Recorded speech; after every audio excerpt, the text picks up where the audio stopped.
A couple other short ones we might consider the concept of time, Mm, uh, on time and being, or it's just time and being.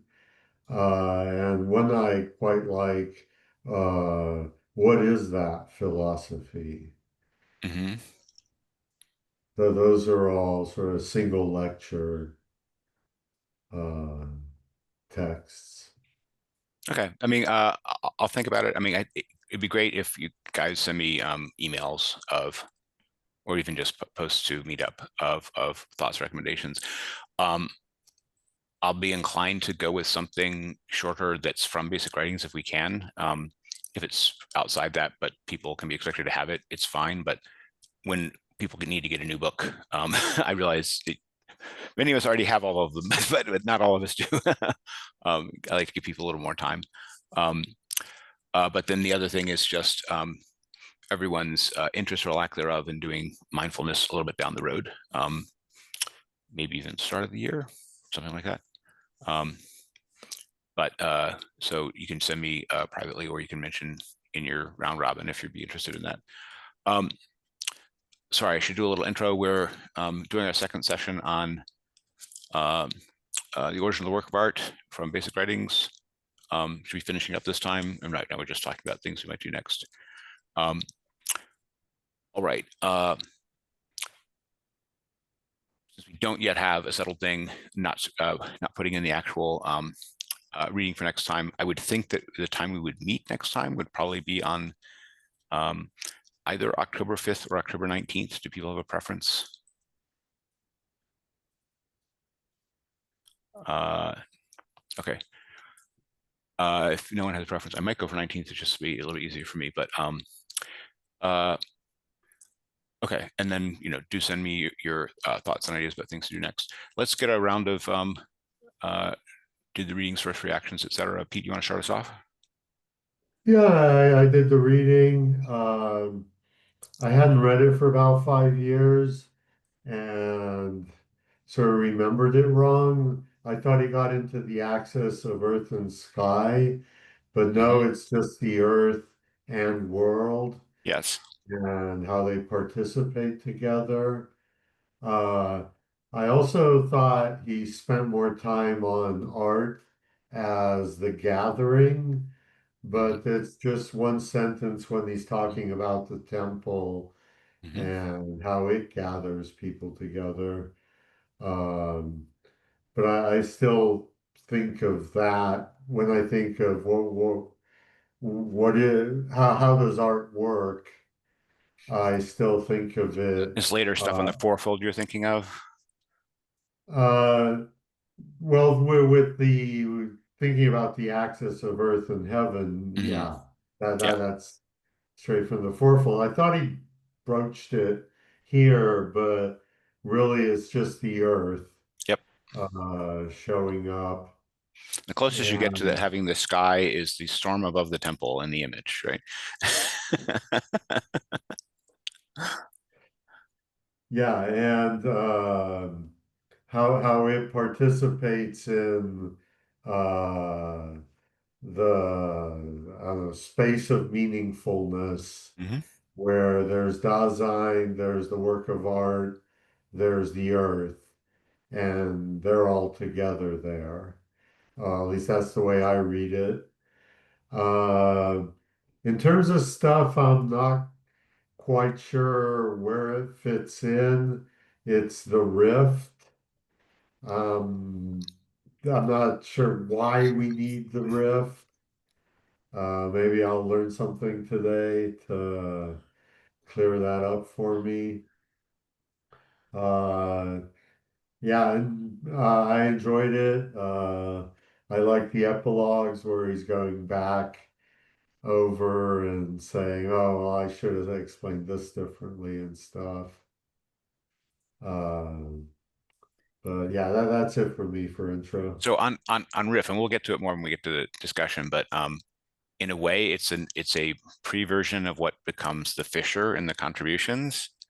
But the Fishers are very different, more, if we want to say, uh, deeper grounded concept than riff, and riff is really more like the it's just a sundering line between earth and world more than anything else.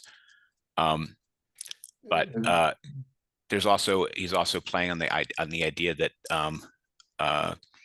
there is a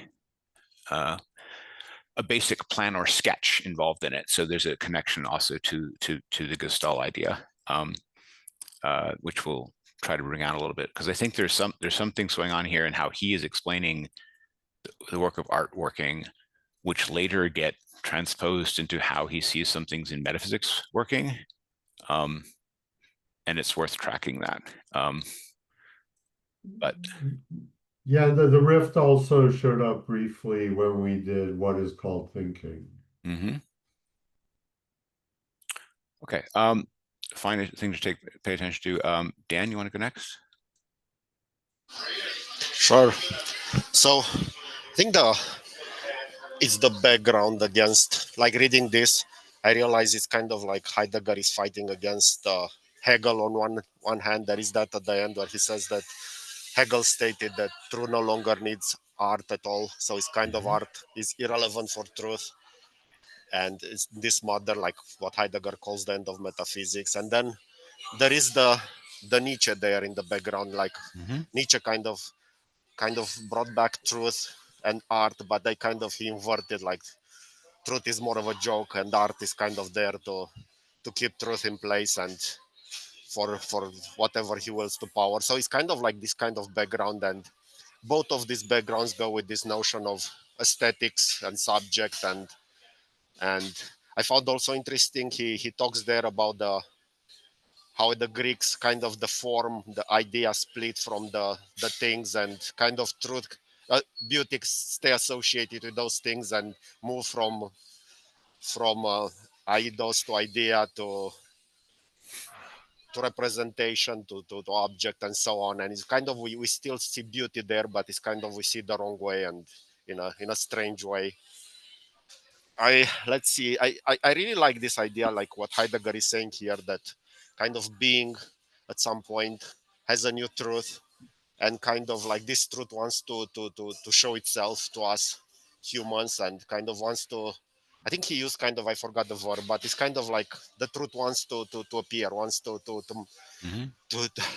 show itself, and it's kind of it show itself in art, in this kind of particular unique objects or whatever. And it's not object, it's art, where these things are cut, like the tension, the all the strife, like between concealing unconcealing art, and it's keeping that tension, and that's how it shows to us, and that's how we kind of a new truth is coming into the world, and we take notice of it. And I think it's quite amazing, and I think this go back to his entire project, like how to start anew, how things start in the first time, and he's going back there, and So it's also yeah, one more thing to say, and okay. then I'll stop. And it's this Pete mentioned this more general notion of framing. I really like that, and thesis, like I also like that all where he's going with that and how things are. But I will stop here. I will have more to say So as we go. one of the things we definitely want to talk about track is the way in which how he is describing art working happens in epochs with different understandings of the fundamental nature of truth than the one he is presenting, right? Art in the age of Hegel, right? Art in the age of the medievals, right? Because there's what he's saying about how art functions can be read on different levels as prescriptive. This is what, the true awe-inspiring founding work of art is like and does, and how it acts. And then there's also this is art in general, how it acts. There is the disclosure of truth by works of art in the different epochs of metaphysics, right? There's the understanding of art in the age of Hegel, right? So you have these things.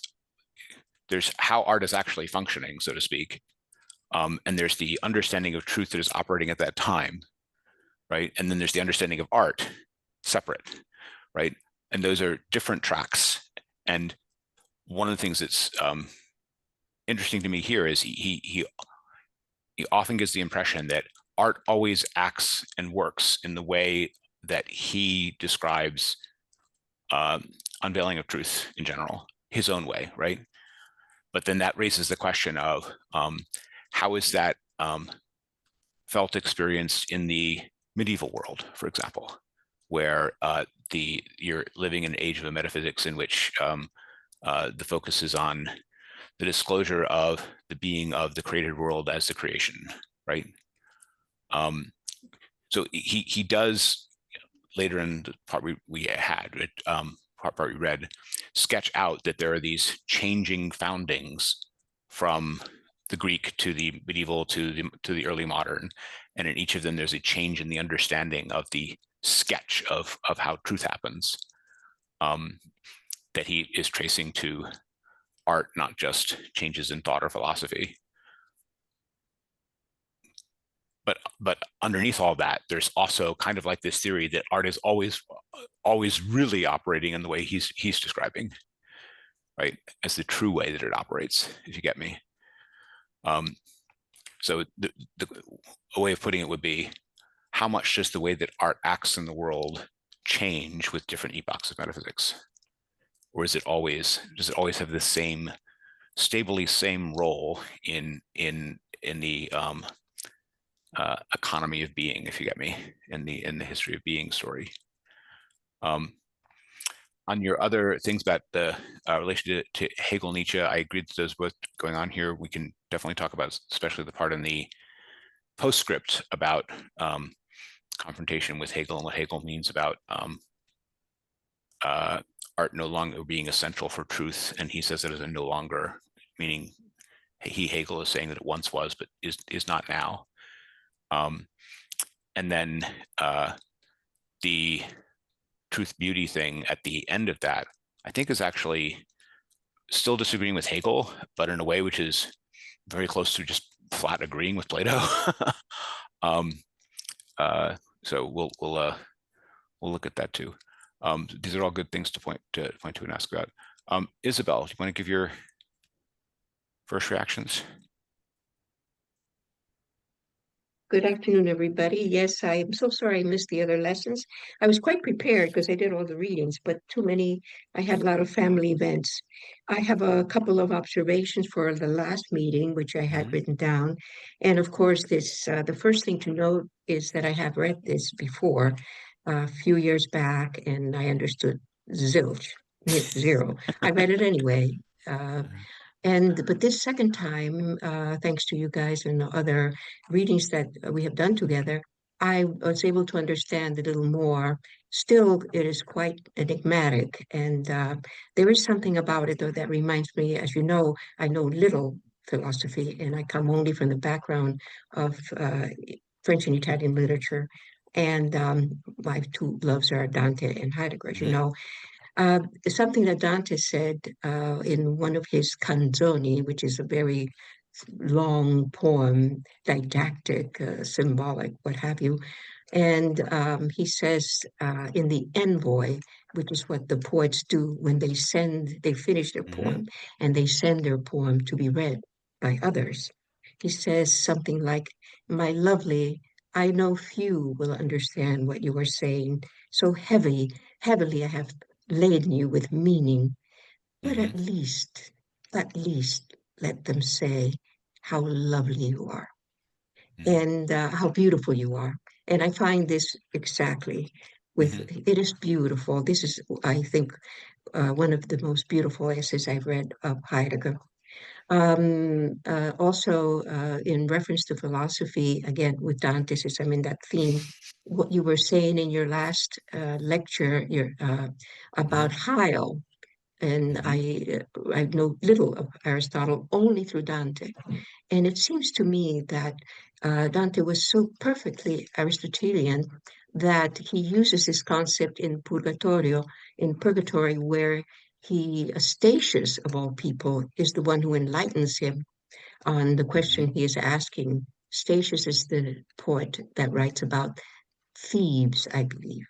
Anyway, he asks Statius, how is it that these souls, they're just shadows. How can they feel pain? How can they feel? How Mhm. can that be?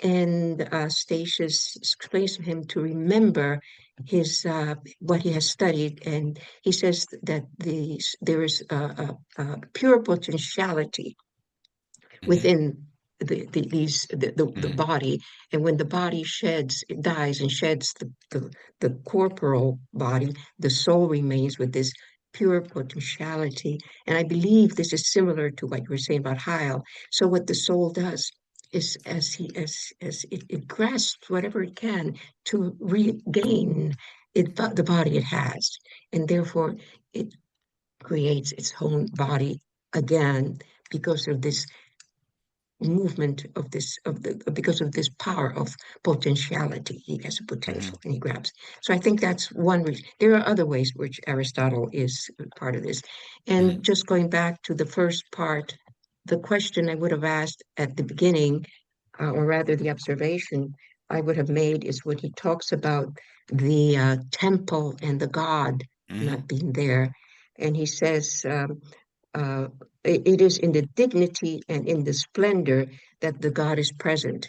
In other words, the Mhm. dignity and the splendor is where the God is present, not attributes. The God is there and he's Mhm. very dignified and he's very Mhm. splendid and all that. No, it's exactly as he says. And it reminds me of a Latin hymn that goes like this: Ubi caritas est vera, Deus ibi est, which is exactly, I think, fixed right with what Heidegger is saying.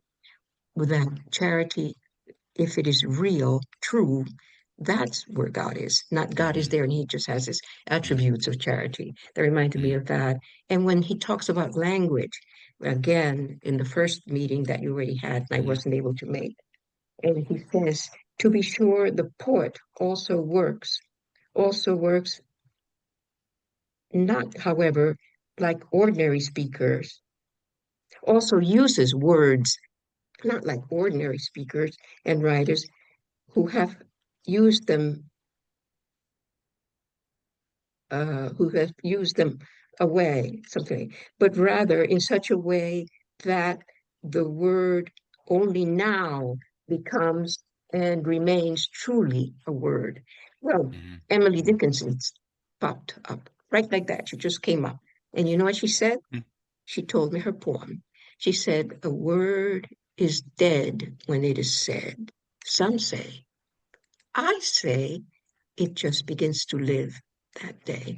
So Mhm. these resonances that I have are very Mhm. different from the resonances that you Mhm. have where you bring up Hegel and you bring up Nietzsche and you bring, Mhm. and then you said something else, Jason, which I'm not quite sure, and this was the last time, that we must be sensitive to these movements and ideas that have come before so that we can see Heidegger within this trajectory, within this. I'd say, why? Why? Okay, that's it for me. Thank you. I'll be listening, and if I disappear, it's because I gotta go. Okay, thank you. To answer your last question, because it's part of being the receiver custodians of these traditions, which is how works of art have to live. They need the receivers, but that's the why, to understand the context and tradition around, from my point of view. But Jimmy, you want to give your reactions? Yeah. I told you before, I have Mhm. this boneheaded notion that I can't seem to extricate myself from, that Heidegger in the essay is saying poetically what Hitler is showing in the Nazi flag.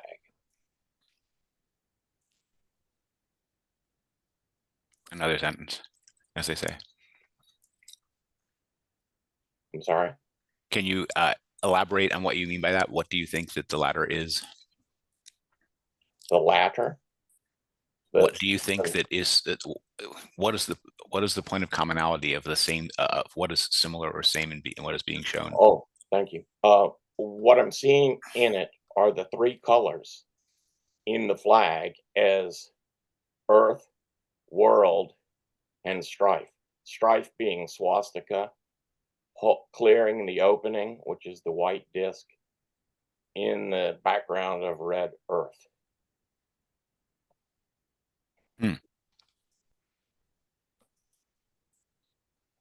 Okay, I mean, I not wouldn't have occurred to me, but I get it. The thought pops into your head, and you and then you And think I about haven't been able to get rid of it just quite yet. it.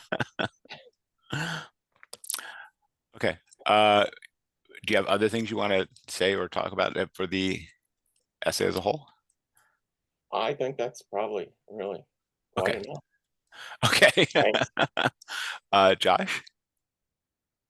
Yeah, I had some questions over an aspect of this part of the essay that's related to what you brought up concerning the contingency or whether the potential contingency of the concept of art from a historical point of view in relation to epics. And that my issue involves the implication for temporality here. And that's a very important one because Heidegger depicts the work of art in terms of a kind of an absolute beginning, absolute extraordinariness and originalness, and against the ordinary. And it's there in the strife between world and earth, the earth that juts up, out of which, one can have the ordinary. And then he talks about this absolute beginning, the establishment of things, the establishment of a people, for example. So the question that arises for me is, are we talking about a qualitative, a rift here, that is to say, a rupture in time between what constitutes an absolute beginning? That is to say that, every once in a while over the course of human history, there are these absolute beginnings within the arts, within the political and social formations and other aspects of culture. And then there are long stretches that are derivative, that aren't beginnings, that are ordinary. Now, there's two ways of looking at that. One way is to understand time in two qualitatively different ways. Time as this this primordial temporality of the beginning, the event, the eventness of the event, and then this other notion of time that would bring us back to sort of earlier writings of his, like world time, with the circumspective time, being involved in pragmatically in the world, or clock time. So it seems to me that we that we have at least these two different ways of trying to understand. So the other way, in other words, which I didn't mention, the other way of understanding them is that there's no rupture here in our understanding. They're not two qualitatively different kinds of time. That during those long stretches in which a people, for example, is not seemingly producing anything that is, of the nature of an event, of a real beginning, that fundamental temporality is always at play, just that they're not aware of it. So it's a matter of there being forgetfulness. Is always already the case in terms of this temporality. It's always operative anyway, but because people aren't aware of it, they live their time, so to speak, in a way that is ordinary, that ends up, being perceived in an ordinary kind of a way. So those are the two options that I was sort of playing with. So, I mean, these are great questions. I mean, on the issue of beginning, rupture, all of this stuff. I mean, he does present, especially the first beginning in the Greeks, as in his other essays, it's it's the first beginning, it's the original beginning. But here also, it's it's putting being into play itself, right? It's raising being as the thing that the remaining history / trajectory is about. But then his description of the other things which he describes as foundings are the things which in his other essays he will call the epochs of metaphysics, right? The change to a medieval world in which it focuses on a being as the creation of God, and then the modern world where it's a transformation of beings into objects which are controllable and penetrable by calculation. That's the way he describes it, right? So those are shifts that elsewhere he would consider epochs of thought and metaphysics, but here he is relating to refoundings that are changes brought about by founding disclosive art, right? So the point is, or they're it's not brought about by it. That's the wrong word, right? They correspond, right? There is a sketch of revealing of a way of truth, something disclosed about truth in any sketch or rift coming out of the strife, right? And in every case, there's some example that is set up, that is the works is a setting up of an example of a being, a foreground thing that is the fixed attention upon it, that is a model of disclosure, right? It is a model of how truth happens. And that model of how truth happens has accents around it, if you get me. It has themes. It has it is laden with a metaphysical view, right? Of what it focuses on and highlights. The move from icon-like medieval art to perspective and dominated modern art is an example of you're moving to showing objects as penetrable by calculation, right? Anyway, that's just an example of the kind of thing I think he's talking about there. But the so this happens in metaphysics, it happens in art, and this is all related to the fact that the way he describes the disclosure of art as working when it sets up the work, that the putting truth to work that it is doing is, it is creating a being that is icon-like, serving as a pattern of disclosure of truth for those who experience it that way, right? Who see it as a happening of truth that they are transported into. So his understanding of how that operates in all times is based upon his own understanding of the structure of being and the structure of temporality, I would say. But that doesn't mean that the disclosed senses of truth that it is that each work highlights are his understanding of temporality. Clearly not, right? That's why it has epochs that correspond to epochs of metaphysics, when people had all these theories that he is vehemently disagreeing with from the beginning of the essay to the end, right? So you can have a work of art that discloses the contrast between form and matter, and that would be an Aristotelian work of art, if you get me. Or you can have one which is all about perspective and optics and calculation in a modern era. Or you think of the Vitruvian Man, right, as a paradigm example of Renaissance art, is what he's getting at.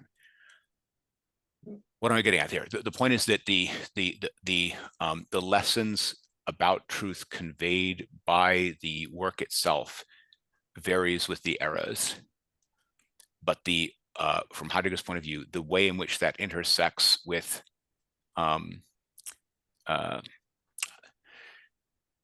what he sees as the structure of Dasein in the world, right? He is seeing that as taking place in each of these epochs, the way in which it he thinks it happens in truth, the way that he thinks is being veridically disclosed only now, right, with his own work, something like that. And this gets at the fact that this essay is an example of the kinds of works of art he's talking about. It's meant to be a disclosive sketch of how truth can happen. That is, it is itself an instance of that sort of poetry, if you get me. I'm going to give you a chance to react to any of those questions first, and then we'll go to Dan. But thoughts on any of that, Josh? I don't know if it helped. Yeah. But it still allows us to choose between essentially an argument about temporality that says, well, we've got sort of a march of worldview, transform each other all the time. We get stuck within a worldview for a period of time, and it's and you get this, dramatic rupture and refreshing and beginning, and then you get stuck in another worldview for a period of time, or an epoch, or whatever you call them, and that's enough. And then you say, well, that the time, the nature, well, or the thing is, yes, he is saying that as to the past history and the role, but the claim is that what is creating those changes is precisely the reaching the level of disclosure of nature of truth that happens in the truth at work in a work of art when it's truly a work. Right. In other words, he's trying to point to the layer at which these things can shift. It's not like it's just a random event that you go from one to the other, from his point of view. I don't know if that helps. Yeah. I guess let me just quickly throw in, Sure. Again, the alternative would be that Heidegger would say, regardless of what people believed in any epoch, every change in degree is a qualitative change. The entire basis of these epochs in their own way denied that or didn't see that. But just because they didn't see it doesn't mean that it wasn't fundamentally operative. Right. It's a matter of their not being aware of it and then flattening and forgetting it. And that's a difference. Yeah, I agree. But he does come close to saying that at one point, where he talks about the work of art that does not have an audience fit to receive it, and he describes it as just waiting for the audience that will be fit to receive it, and says that even being lost and forgotten in that way, the oblivion of that is still not nothing, right? So he does view the potential operation of the work on the appropriate audience as something which is, if you like, attached to the work itself as a potentiality that is realized if a Dasein comes in front of it and gets to that level with it, so to speak, to the level of it actually informing their own possibilities. But fair question. Dan? Yeah, related to what Josh said, it struck me, there is somewhere a passage I was trying to find what Heidegger said, that any work of art is pretty much canceling or annulling everything that was before. And he's trying to say that has nothing to do with causality or time as we understand it. It's kind of like a work of art annuls everything before it. And it's kind of, it is a radical beginning in a way for Heidegger, the way he sees this kind of. And you're right that he says that, but he also, like within almost a paragraph later, says, but it's also has to be completely informed with the whole world of the people that it is speaking to, who are its receivers or they don't receive it. Right. He says both, right, in like a paragraph and a half. So that makes the possibility of something like a rupture, but it also points to a continuity in the reception, because there has to be something in it which is coming out of the world of the people that it has to speak to. And this gets at the whole question of the how transient are worlds and why, if that makes sense. Sorry, further on that, Dan, or are you good? Okay. Do we have more first reactions? I think we got everybody's first round. We raised a bunch of good questions. I want to do things a little bit out of order for a second, because I want to, this is related to some of the questions that came up. I want to jump ahead to the epilogue, which is just a couple of pages, the 3 pages from 204 to 206. And I'm jumping to that because of the points brought up about relation of this to Hegel, and specifically the question of art no longer being for us, a matter of truth, and what Hegel might mean by that. Heidegger's reaction to that is to say something like, this is the way things look to Hegel, and then whether or not that remains true is an open question that depends upon whether or not anything like his new beginning happens. And he says, until then, the judgment remains in force, right? He says, decision upon the judgment we made when it is made from and about this truth of beings, until then, the judgment remains in force, right? So the point is, that's sort of his reaction to the claim. But we first need to understand the claim. What does Hegel himself mean when he says that art was once a means to highest truth, but is no longer a means to highest truth? Why does Hegel himself think that from his own point of view? Is this clear to anyone? I mean, it's pretty clear to me, but I don't know if it requires a level of familiarity with Hegel. Maybe can't assume. Does anyone want to take a stab at it before I give my own take?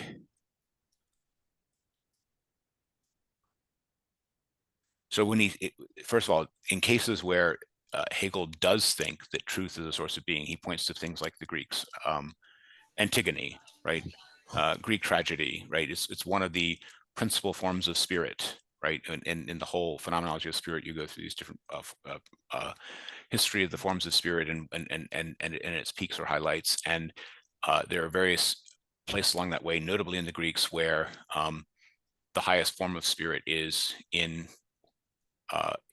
works of art like Greek tragedy, right? And fundamental philosophical or spiritual issues are hashed out in art in that sense. So he's thinking especially of things like Greek drama when he's thinking of art as a locus of truth. Hegel is. When he's saying it's no longer so for us, the main reason he's saying that is a claim. He's making a claim about knowledge of the nature of spirit and what drives history having become fully conscious and rational, right? He thinks that philosophy, from the time of Kant and Fichte and himself, has arrived at a kind of full self-consciousness about the processes of spirit that previously were played out at the level of cultural forces and movements and reactions to them and all of these broader forces of history, if you like. And now they are played out by philosophers spinning out, dialectics of thesis and antithesis in their armchairs, having viewed the history of philosophy, right? They read the logic and they know what the next step is, right? So the claim is about a transition from philosophy as a love of learning to full wisdom as we've arrived. We've arrived at the rational truth about these things. Because we've arrived at the rational truth about these things, we no longer get them from the aesthetic, from the affective, from from Hegel's own point of view, the pre-rational, the less than fully rational, something like that. So you can understand why Heidegger would react against this. You can also understand why lots of people between the two reacted against this on the part of Hegel. It pretends that the insights available from things beyond, but before rational philosophy, are all fully incorporated into and subsumed by rational philosophy. Rational philosophy sees whatever the point was in them and assimilates it and no longer needs the way in which they were discovered or first felt, something like that. Sorry, Dan, thought, question? Yeah, I mentioned at the beginning, I think this is also ties to the notion of thesis, like Heidegger goes back and said, we should kind of keep that as it is. And well, Hegel takes it, process it to his dialectical machine, and it's kind of like, for him, is unmediated and it needs to be mediated, and he mediates it through the dialectic, and then, as you said, it brings reason and the entire thinking, and it's so thesis. You're right. He does say this about about thesis, and the particular thing that Heidegger says Hegel would see thesis being one-sided is because it's about an object posed outside oneself that doesn't take into account the fact that there's an interior of consciousness in the subject and all that kind of stuff, right? Yes, he does do that. But Heidegger is also using thesis in a Greek sense, an earlier Greek sense in other parts of the essay, which we have to keep a little bit separate from the way what thesis means to a Hegelian, as opposed to what thesis means to Plato, say, right, or just Greek thought in general. But yes, there is a the point is that behind Hegel's dismissal of art as a vehicle of truth for us now is the claim that it once was, but the reason that it no longer is a vehicle of truth for us is that we now are rational philosophers who have arrived at the ability to extract the truth of all of these spiritual and cultural things by rational dissection. And having arrived at that point, we no longer need the emotional and affective husk around the rational thought that we can extract from it. Josh? Actually, I think you probably just answered my question. Yeah, I was trying to get a little more clarity on the distinction for Hegel between, say, the sensuous nature of art and the conceptual. And I think so. Yes. But being a dialectician, doesn't he allow the sensual? Well, it's still a moment in history, right? So it's Correct. still a moment of ideas and the movement of ideas, right? Correct. It's still a part of intellectual history that you have to understand, and how it was, valuable for it, and that will go as late as Goethe, something like that, right? There'll be a place for the effective understanding as late as Goethe, right? But by now, at Hegel, post-Fichte, we've turned this into something which we can extract the rational truth from all of those stories, and having extracted the rational truth from them, the surrounding narrative is no longer necessary. Is the underlying claim. Now, obviously, there were lots of people that reacted against this. There are people that reacted against the rationalism of that, and tried to bring up all of the ways in which the rational is structured by things which are, from Hegel's point of view, pre or sub-rational. You get that on the economic and political side from the left Hegelians and Marx. You get it on the spiritual, cultural, and biological side from people like Nietzsche. The point is that there are lots of people that react against this, what they regard as excessive rationalism, as well as unmerited triumphalism about how much rationality has achieved, something like that, in his own system in Hegel. Most of the 19th century is various people sniping at these extravagant claims of Hegel in one way or another, right, from the various dissenters. But from comparing that to Heidegger, always pointing out the sort of underlying fundamental disposition and mood behind something, seeing moods as disclosive, is part of a reaction against all that, right? He's part of that reaction against that triumphalist rationalism in Hegel, that thinks that if you've got the logic of the concepts, you don't need any of the rest of the surrounding art that first made the insight appear. And from Hegel's point of view, that's just things that help you to the insight, but pre-rational. Now, Heidegger's is saying all that in a way to be dismissive of that view, but he then says, until then it remains in force, because there's a kind of challenge in that. He's saying, show me that art is any source of truth to you in the way you actually live, right? As opposed to Hegel being right that there is no happening of truth in great art moving you now, right? And that's what's behind this section of the addendum, which is saying that this will be decided by effectively his other beginning. Says the truth of Hegel's judgment has not yet been decided, for behind this verdict there stands Western thought since the Greeks. Such thought corresponds to a truth of beings that has already happened, if you like the logical reduction of the world, so to speak. Decision upon the judgment we made when it is made from and about this truth of beings. Until then, the judgment remains in force, right? For that very reason, the question is necessary as to whether the truth that the judgment declares is final and conclusive, and what follows if it is. So I think Heidegger thinks it's not final, but the reason it's not final is because there is a possibility of access to truth through awe-inspiring great art in a way that would that Hegel is not open to or prepared for. But for that to be the case, the worldview that Hegel represents has to be toppled off of its throne, so to speak. If it stays on its throne, that won't happen. That's the way I read that that section. On the next page, though, he goes to more his own, if I can put it this way, prescriptive version of this, of what, how it should be, and that's much closer to truth is beauty and beauty is truth, right? It's downright Platonic. It says appearance is beauty. Appearance as this being of truth in the work and as work is beauty. Thus the beautiful belongs to the truth's appropriative event.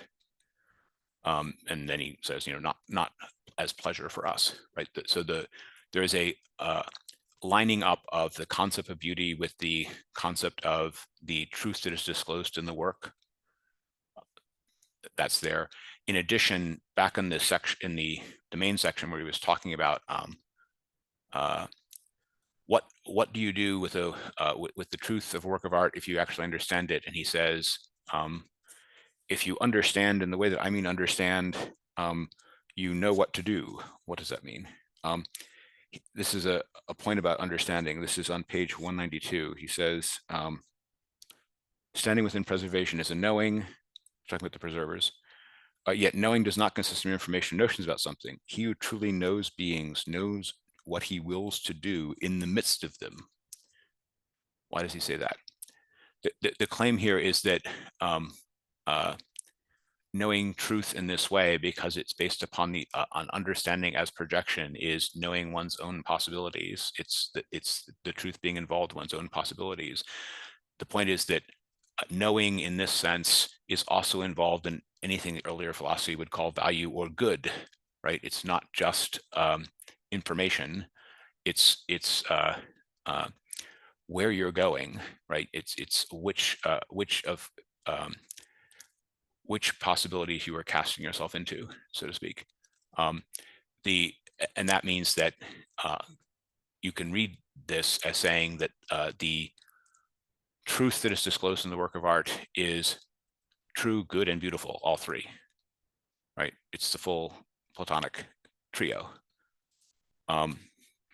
If you like, it is a substitute for the differentiation of those as three separate things in the Platonic metaphysics and the Platonic understanding, but it is performing the role of the orienting good that decides, the disclosure of beauty in the appearance, and the and the truth being realized experience and coming to pass, being at work, being disclosed, right? All of those are, if you like, the action of the work of art for the preserver specifically. A preserver isn't a preserver if they're not experiencing the truth in the work on that level. If they're just cataloging and sorting it for the museum, they're not a preserver in that sense. They're at most a caretaker who might pass it on to a preserver who can experience the art that way, if that makes sense. Thoughts or reactions to any of that, either as understandings of the addendum or as understandings of this, what he meant by the that remark about he who truly knows beings knows what he will do in the midst of them. Josh. Yeah, no, that's fascinating. So orientation, measure, sketch can be thought together in relation to the good, right? Not just the good, but the good. I was also thinking about how the way that Heidegger conceives his utterly original conception of affectivity, mood, feeling, allows him to see right through the divide that Hegel makes precisely between what would be, the kind of ephemeral nature of what is merely felt emotion. Whereas for Heidegger, it's brought right back in affect to be affected. It's right there in the nature of sort of the unconcealing of world, the opening, yes, sort of into the nothing. That is affective. That's the nature. That's the essence of affectivity. The goal in all of it, so to speak, is the openness of Dasein, right? Radical openness, right? And openness means penetrable by, controlled to, thrown onto, etc. It also means, it's the opposite of the impassivity of not being able to be affected. Yeah, fair. Dan. Yeah, they are on page 206. Seems to me that he's saying that the beautiful belongs to the event, but these days we take it to belong to the form, mainly because of what happens in Plato. Like it fell into idea and then and so on, kind of went downhill, and that's why we see it in the form instead of seeing the beautiful in the event. So you're right. He does say that. He does say that the beauty does lie in the form. He's trying to distinguish that between the pleasure. But you're right. He gives this whole Platonic and Aristotelian even understanding of not just idea, but all of this down to the ergon, right? Energeia. That's all not Plato. That's down to the actualitas. That's all Aristotle and even the medieval Aristotelians. By the time you're at the actualitas of ens actu, right? That is all a sketch of the history of how beautiful as form has its further career in Western art and Western metaphysics, right? I think there he's primarily trying to show how you go from the appearances beauty that he started the paragraph with to anything like the lived experience aesthetic pleasure of the subjective viewer of the modern art critic, right? Which, to him is, steep down the slope, so to speak. So he's trying to explain a bit of that slide, but the fact that we'll come back to the form in just a second, but the fact that he acknowledges the beauty is in the form and the beauty is in the appearance, right? That is, he's not disagreeing with that starting point of the whole thing, and that starting point of the whole thing is, I put it to you, where the Greeks already were, right? That's not an un-Greek thought. It's not a German thought, it's a Greek thought, if that makes sense. I'm not saying the Germans will think I'm saying the Greeks thought it first. Okay. One more thing, he also there he says that it's in appearance. The beautiful is in appearance, and it kind of to him that's goes to the event. When it's no longer it's in form. It's still some kind of appearance, but it's kind of a degenerated. He says appearance belongs to the truth's appropriative event. Yes, he does say that right after, but appearance is already a very Platonic word, right? I mean, Plato is the philosopher of being an appearance. But I'm going to jump back for a second to the main essay, slightly on this point, which is we want to go over to this the way in which the rift sets forth a schema or an outline. And I think we got a really good description of the earth idea, the earth structure from Pete last time that we want to keep in mind here about the earth has this element of undeterminate, unknowable, but palpably present, but it has a nature of an unlimited because an unknowable, right? In the earth world strife. And the rift is about these opponents, and he says top 188, this discloses the hidden necessity of measure and decisiveness. Why measure and decisiveness? Earth without world lacks measure because it is indeterminate, right? Decisiveness is the decision, the decisiveness, and the measure are all coming from the world side of earth and world rift, if you get me, right? This is very akin to outline measure, defining the synelon, the individual put together individual in Platonism or Aristotelianism, right? The way in which the ideus, the concept, the outer form makes definite, right, is exactly this adding decisiveness and measure. When Plato wants to tell you what the good might mean in the Philebus, the closest he gets is measure. So measure decision, decisiveness, outline, outward look, form. All of these are very close to what world is adding to the thrust of the unknowable, of the still concealed of Earth. Why am I highlighting this? He's giving you a sketch of Rift that has these roles for Earth and world, and you should see in it that there's a parallel to the idea and the and individual and the form and matter understanding of the Aristotelians and Platonists, right? You can say it's a substitute for it. You can say it's a refining of it. You can say it's a trying to deepen it. But both of them are sketches of how something like truth happens. And you need to see that what he is doing here is an instance of the thing he's describing, in the sense of giving you a plan from a sketch, from an image. And so is form and matter on very parallel lines. Sorry, Josh.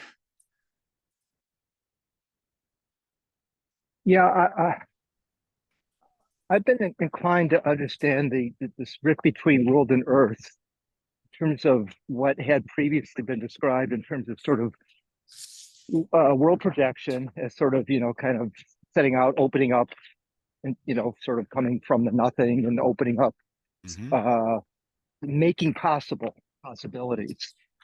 But the possibilities that are made possible, that open up as the actual and as design within the midst of beings, all that is earth.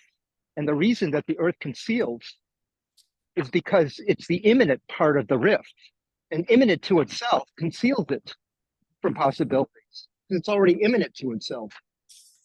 Once it is crystallized as, beings and design in the midst of beings, then that conceals, because now you've made immanent the making possible. So that's how I see world and earth, the jutting I up. understand. I understand what you're saying, but I'm just going to jump to page 188 here and see if if this fits or doesn't fit with what you're saying, right? So 188, world demands its decisiveness and its measure, and lets being attain to the open region of their paths. Earth, bearing and jutting, endeavors to keep itself closed and to entrust everything to its law. It's not, and then he says, strife is not mere cleft open, it's the infinity of these opponents belong to each other. It is a basic design, an outline sketch that draws basic features, observes clear as it being, does not let it break apart. The point, that's about the joining between them, but the two roles there are world demanding decisiveness and measure, letting beings attain the open region, right? It's crystallizing into beings, right?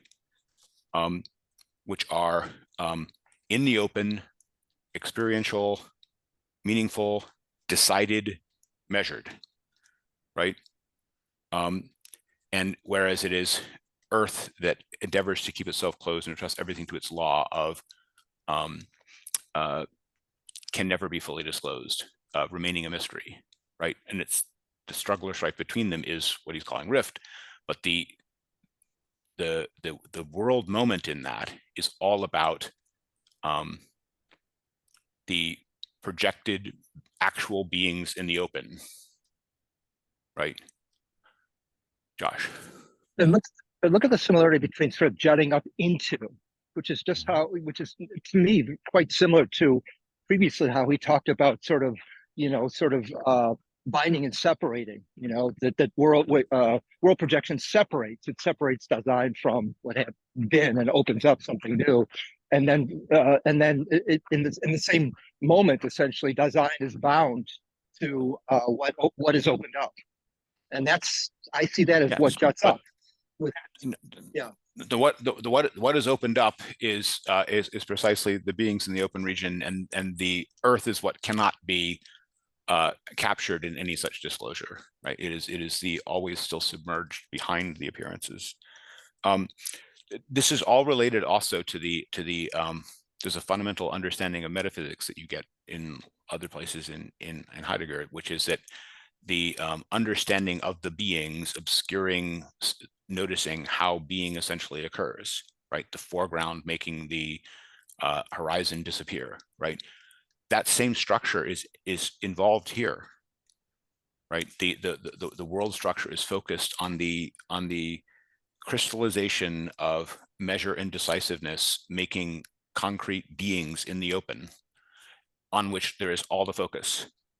That's very much the same thing he otherwise says leads metaphysics to understand the being of beings, but to not notice how being essentially occurs, and to leave that unthought. I don't think I'm wrong about the way he set this up here. So I mean, if you think I've got it a little off, I mean, it's definitely worth trying to puzzle it out. But I think that the way he is laying it out here, world is the moment of the crystallizing into beings, which is the thing elsewhere. Beings are the crystallized and experienceable present meaningfulnesses, right? They're not a hidden mystery. The hidden mystery is behind them.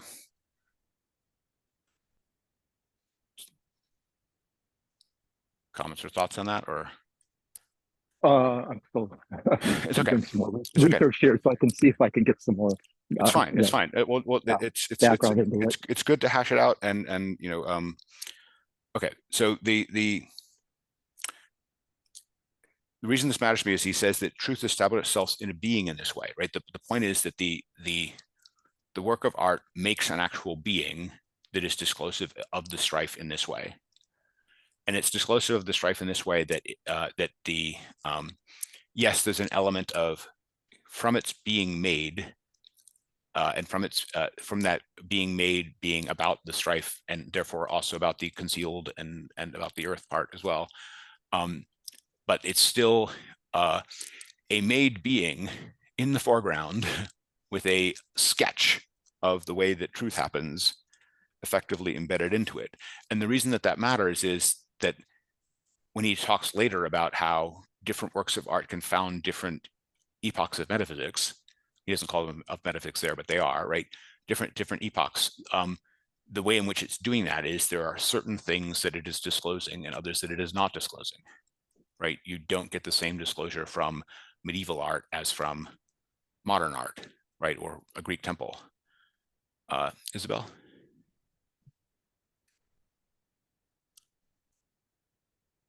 Isabel, you're on mute. Okay. Yes, I'm sorry, I couldn't unmute myself. Yes, it came to mind about, I don't seem to have a difficulty understanding the difference between world and earth, which makes me kind of question myself.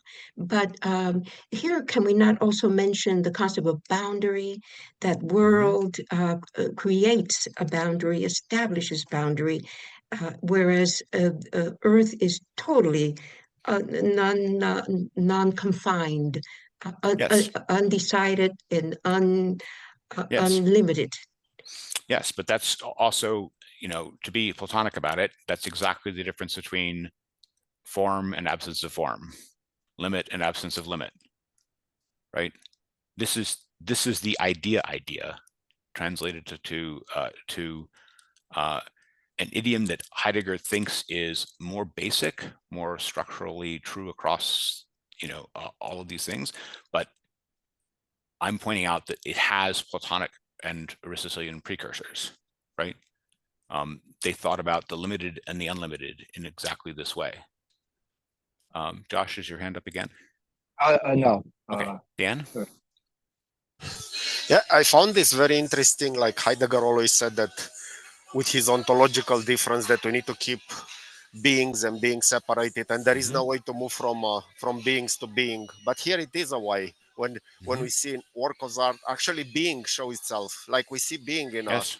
in a single being. It's an exception. Yeah. It's not the only exception. In the last reading we get, he told you how you could see being, and he said start with a being and watch what it does, basically.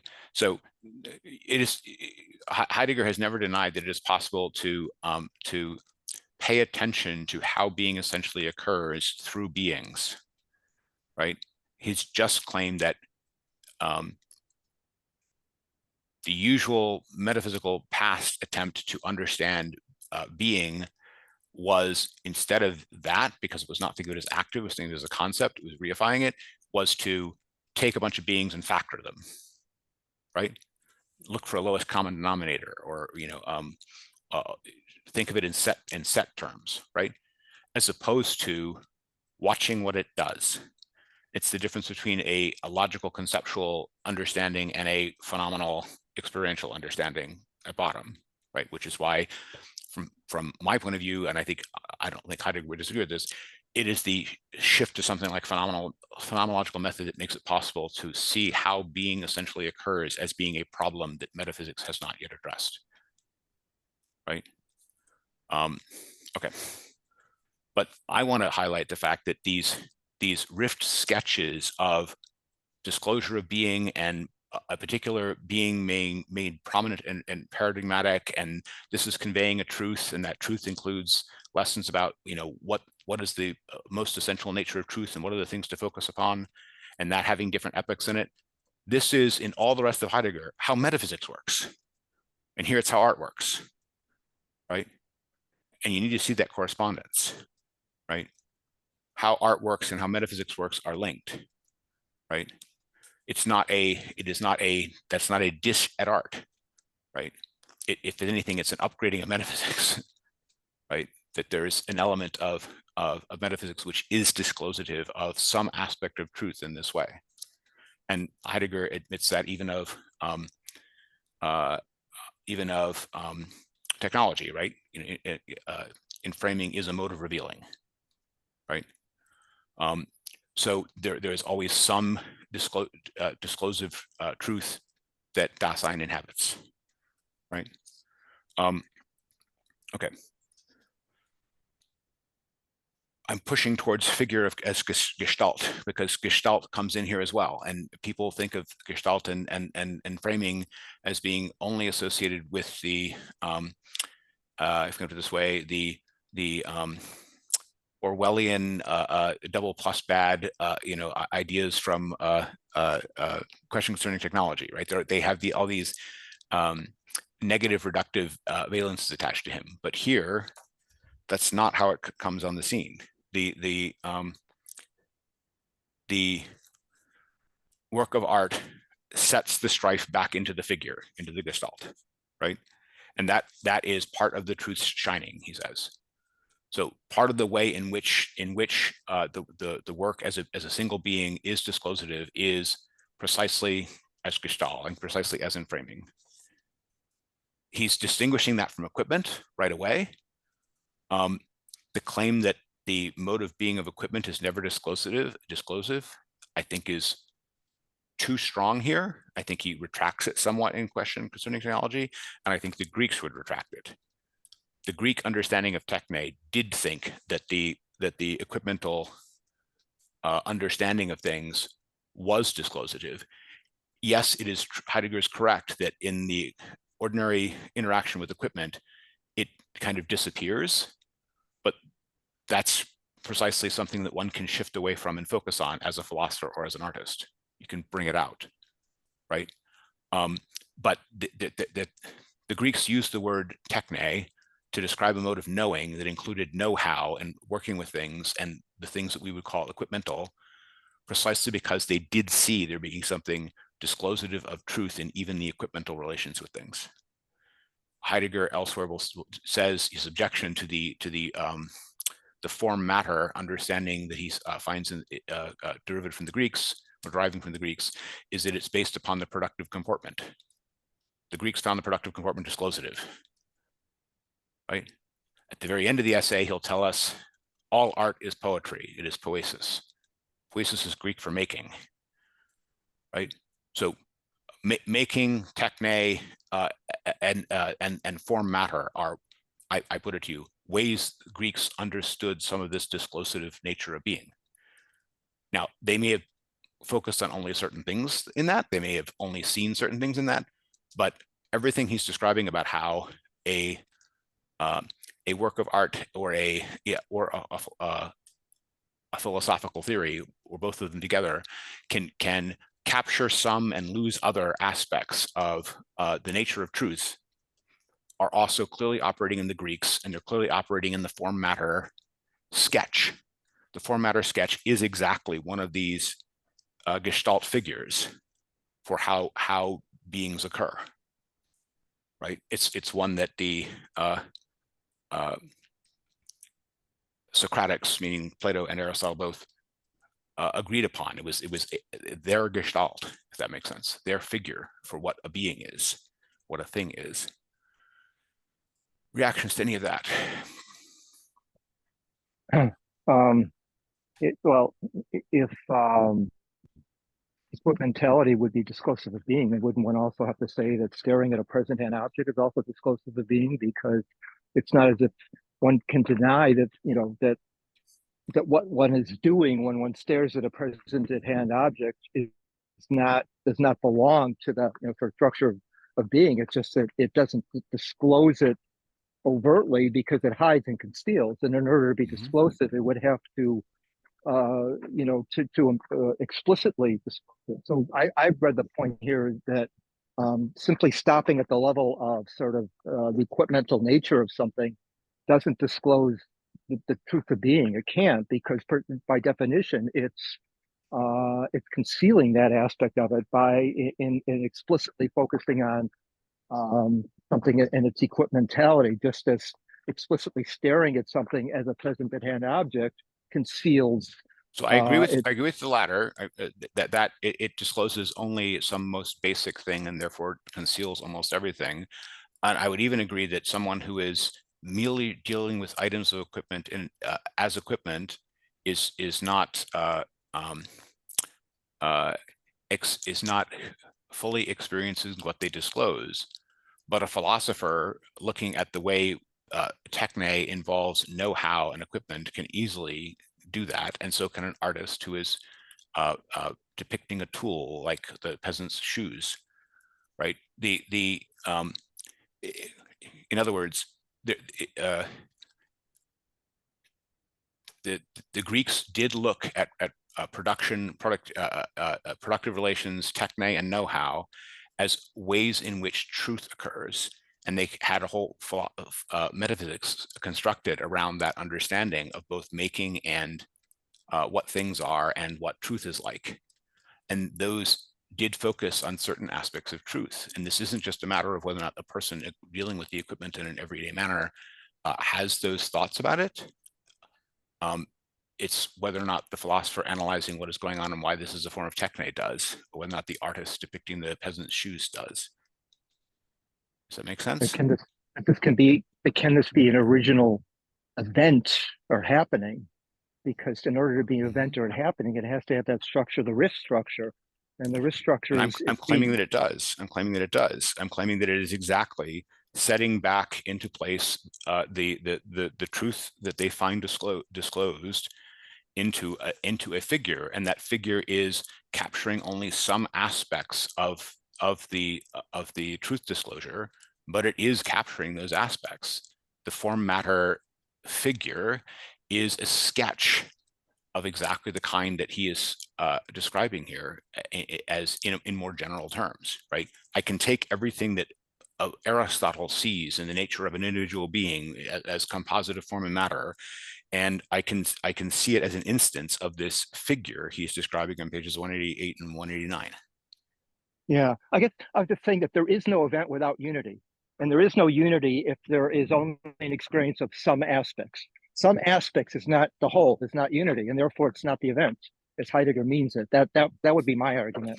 Well, he's not describing a theory of art that has never happened yet, and it won't happen until a new beginning occurs. He's describing a theory of art that he's tracing back to the Greeks, and saying is there in their construction and experience of the Greek temple.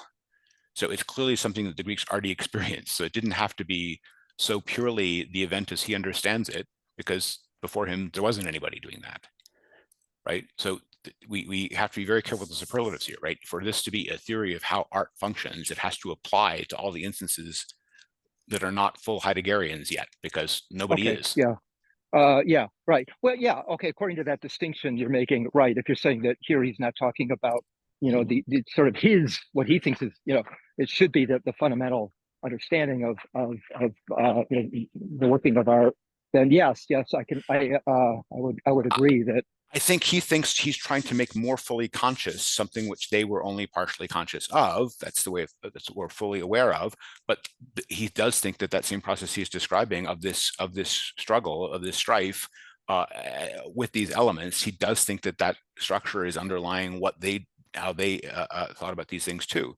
And I don't think that it's a bad sketch of that. I just notice that there's huge portions of it that are indebted to that previous philosophic sketch. His world is very close to form, and his earth is very close to matter. Isabel? Shouldn't we bring up at this time the meaning of the word made and contrasted it with the word created, so that, as I understand it, Heidegger says that crafts versus works of art. Crafts are made, works of arts are created. I bring this up because this is one of the reasons that I first started getting interested in Heidegger, in that the question was, with my sister, who is a painter, what is the difference between craft and art, a work of art? Also, the work of art has preservers, and the things that are made, such as, let's say, a tool or has users even than preservers. Right. And also, yes, my question to you now is, Jason, do you think that this essay we are reading, The Origin of the Work of Art, is a work of art? It I say absolutely no. is. I think it absolutely is. I think it's designed to be. I would point especially to some of the very near the end sections of it as that. Where am I thinking of? Right, 199. Right, art as the setting into work of truth is poetry. The essence of art is poetry. The essence of poetry, in turn, is the founding of truth. Right. These are all philosophical and thinking statements that are meant to be themselves poetic. Art lets truth originate.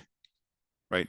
These are their proper domain is thought, but they're meant to be poetic encapsulations of the truth he has disclosed and sketched in the whole preceding. Right. That's why he has taken the time to create and polish these essential, short, declarative, conclusion-like sentences for it. Right. He is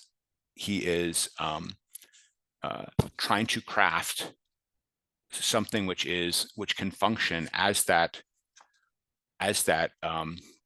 gestalt for understanding how art appears and what its role is, and that is relating art to poetry, poetry to truth.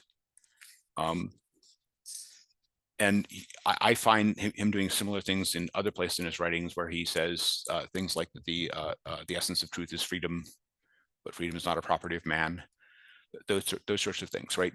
So I do think that he is, I would even say consciously, doing something here that is accurately described by his own description of how art works. Right. As for how the art is different from the craft, art has to be aimed at disclosing truth, right? To merit being called a work in his sense, it has to be aimed at disclosing truth. Having preservers means it has people that can experience it as disclosive of truth. That's what differentiates it from equipment that has users who do not care about its disclosure of truth. They care about its ability to function and the equipmental needs they have for it, and the practical needs they have for it.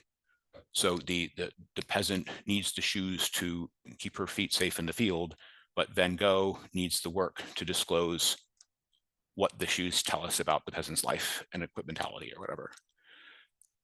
I think the former for Van Gogh and the latter for Heidegger, but anyway, these are excellent questions, but that's what I see him saying here, and I think it's a sound thing to say. I don't disagree with him on any of those fundamental points he's saying about. Well, we'll get to. I have a slight quibble about all art being poetry, but and why he says that, but we'll come to that. Did I answer your questions, Isabel? No. No. Okay. Because no, I do not believe, and I think Heidegger does not believe that he is creating a work of art with this with this essay or with any of his essays. I believe they point, they enlighten, they elucidate, they make you think. And he's done an enormous amount of work, Sure. in bringing this forth. But a work of art has to sing, has to shine, has to vibrate, and it has to have preservers who can equal those. In fact, he says himself that the work of art and the preserver, in a way, the preserver becomes the creator of the work of art when indeed he perceives the Sure. work of art Lives it. as Yeah. he says they're almost equal, he says. So no, but I agree, and you're very taken by it, and that's wonderful to be taken by this essay because it is quite beautiful. Jimmy, it is a beautiful essay. I know about you were saying about the flag and all that, but as Dr. says, you have to admit it is beautiful. But Right. in any case, no, I disagree. Fair. We will see. I have all the same attitudes towards preserving as being able to reenact the disclosure of truth towards philosophical thought that you have towards art. And it may just be that I am an appreciator of that genre, but I'll put it that way. But I want to get to Dan. He's had to sign up for a bit. Yeah, first related to this, if this is an work of art or not, I think it's not, and Heidegger is going to, like, the next few years is going to spend on like Hölderlin trying to find there a work of art for his new beginning, and I don't know what he found in there. I read that, but I don't think he was very conclusive that he found it or not. But going back to I can say that when he tried to write his own poetry at the beginning of mindfulness, I don't think he got there, right? No, he didn't. But he's trying.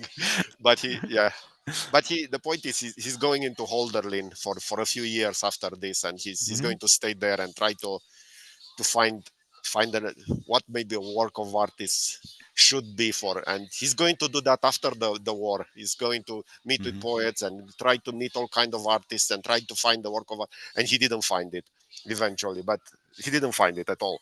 But going back to the distinction, matter form versus yes, earth and the world, and I think as a lot of concepts in Heidegger, he takes something that is there, but he takes it to a much deeper level, because in the matter form you don't have this kind of this tension between concealment, unconcealment, and all that.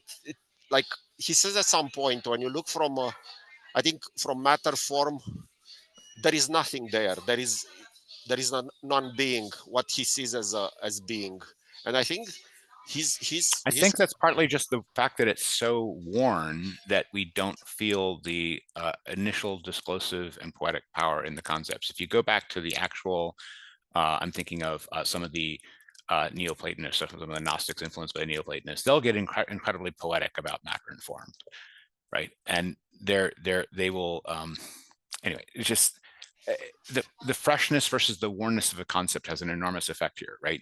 We treat this as trivial and we think we know everything that's in it, but only because of a familiarity that makes it a worn coin, in my opinion.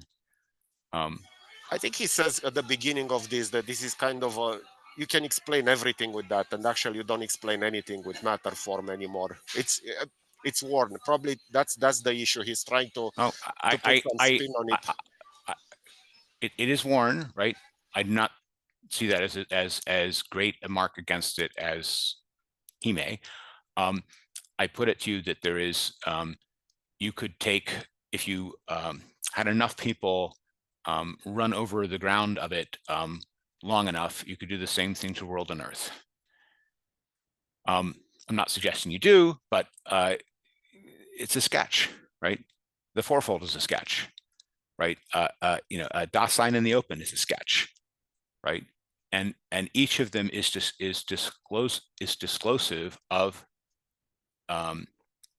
truths worth paying attention to, but can be worn by familiarity that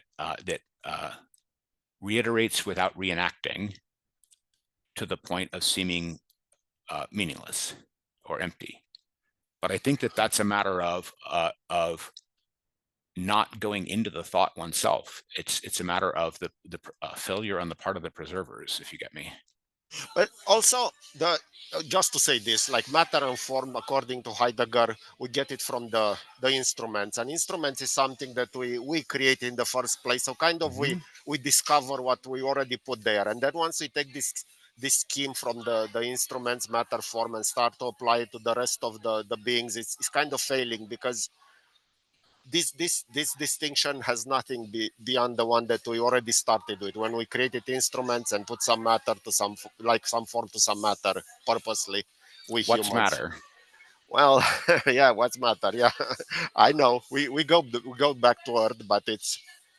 I'm saying that it's not. It's fair to say that anything overused in everyday can be made shallow enough that it lacks content. But that's the overuse in the everyday. It's not that matter is not a concept of deep philosophical interest to this day. It is, right? And it's not that there isn't serious thought to be had about it. There are also just these curious things. The definition of matter in Aristotle is almost word for word the same as his definition for the potential intellect. And nobody noticed that for 1,000 years. They're both potential. They're both ways of thinking about potential. Anyway, there's philosophical nuggets and unthoughts buried in even things which we tend to dismiss as hackneyed. They're not as hackneyed as that. Isabel? Yes, again, with the difference between art and craft and what the work of art is, and how I believe that perhaps this essay, which is quite beautiful, is not one, is that the work of art makes us marvel and be in awe at that it is. It exists. How did it come to be? And for instance, that being That's fair. for instance, the Divine Comedy from Dante, totally. How can this exist? Also, you're right. The work of art separates itself from the author. The work of art stands on its own, doesn't need, and yet someone has to create it, and yet someone has to preserve it. But there is this element of the independence and the released. awe, which the work of art. Yeah, I mean, I have that awe towards some philosophy, but I can agree that this essay doesn't inspire awe in that way, and I don't have to ask how is this possible. So that's a fair point. Josh? I don't know if your hand is still up from before, or you raised it again. Yeah, I'll hold off. Okay. Okay. So we got through some of what I wanted to talk about the form parallel. Let's talk a little bit about the postscript, the addendum, right? One of the things he's trying to get at in the addendum is this, put it this way, the different valence on gestalt and on enframing. I don't know if people followed this. I'm especially interested in perhaps Pete's thoughts on this, but this is on page 209 when he's talking about the use of gestalt in this essay compared to in question concerning technology, right? Why does this matter? There is a way in which the understanding of enframing as a partial disclosure, a sketch disclosure, with a positive truth-like valence is here in the original essay, and is mostly missing in the question concerning technology, understanding of enframing, even though enframing is a mode of revealing in the latter essay. And I think part of the reason for the addendum is to try to address that. He covers thesis first, but then goes on to the changed, if you can put it this way, the changed valence on the term enframing. So there is a fixing in place and enframing involved in the establishing the work of art as a definite object, as a definite thing, right? That is necessary to have it be released, to have it be definite enough, so to speak. But all of that is in the work of art essay with an entirely, if we come to this way, necessary and to positive connotation, right? Whereas in question concerning technology, enframing is a setting upon that is a setting in order, that is a conquering, right? And there's none of that here. But both of them share exactly the same terms for what is going on in the way in which, to put it this way, truth is particularized. Pete, do you have any thoughts on this question of the change of enframing? Well, I think Gestalt talks about positioning and placement of things in the world, and here we have the work of art showing up as meaningful in relation to Earth,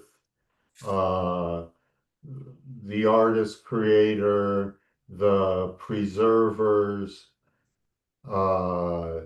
and in question concerning technology, the placement of things is just there for their utility to be exploited. Mm-hmm. Is what I would see as the difference between the two senses of Gestalt. Right, but there is a placing back into the earth, he says, in as the enframing that he's talking about for the work of art. But what's the point of that? The point of that is that is partly necessary to the truth disclosing function of it as a work, right? It has to be set back into the earth, he says, right? And the issue is there a parallel of that with the fact? I agree with you that in the question, the motive being revealed by enframing is precisely that everything is only a means, right? It's everything is raw material, but that is still a disclosure of something about it. That's why enframing is a mode of revealing. It's not revealing the being of the specific thing as a work, the way work does, but it is revealing something that all things penetrated by calculation share, that they are manipulable standing reserve, which is a fact about them, right? So there's an element of that which is still a truth from Heidegger's point of view, right? It's an element which is still disclosive. Sorry, Josh. Okay, let's see if maybe we're on the same page here. I want to just kind of sort of put together a summary of what we've been talking about earlier. So this gets back to materiality, but it's not materiality in terms of enframing. It's materiality in terms of material in relation to Earth. So yes. So it's not that. So it's not that Earth resists the world's making possible, but that materiality shows up within the opening as what can't be exhausted by that possibility making that allows it to appear. So in other words, Earth doesn't resist being made possible. It appears as what withdraws or holds something in reserve, even when within the space of possibility that world open. So, for example, the temple stone's weight and opacity don't resist worlds opening. They appear within that opening as dimension that remain irreducible to consensual transparency. Material shows up precisely as what preserves the mystery, the inexhaustible remainder within the very clearing that makes its appearance possible. So the rift would then be the tension between world as pure opening, making possible, and earth as what appears within that opening while maintaining something that cannot be fully appropriated.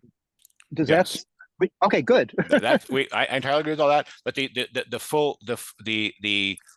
part of that about the can't be fully penetrated, right, is the is the set back into the earth part, right? Okay. That we're now talking about as this is part of what he's calling enframing here, right? That the figure, the gestalt of the figure is what fixes the disclosed truth in place, but then this has to be set back into the earth.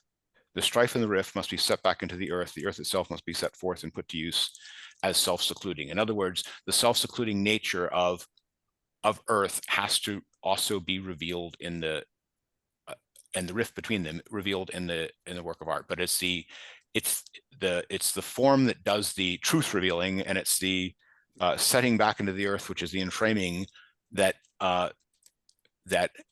reinstalls it in the mystery, if you get me. Yeah.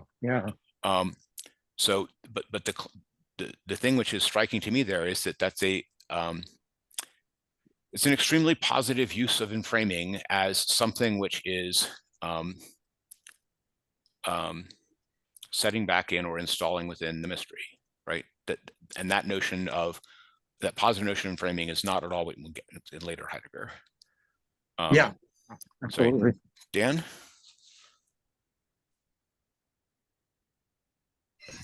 Yeah, for me, it's crucial here the two words he uses with enframing. One is shining, and the other one is commandeering. So shining, we kind of, it's mystery, we let it shine. Commandeering, we keep working on it and make it and perfect it, and that's, the danger and the whatever is coming. Like it's the difference between two and the two paths that we take in approaching this enframing in two different ways. Fair. I mean, I think there's no question that the commandeering notion that doesn't let the beings be and only wants to use them for things and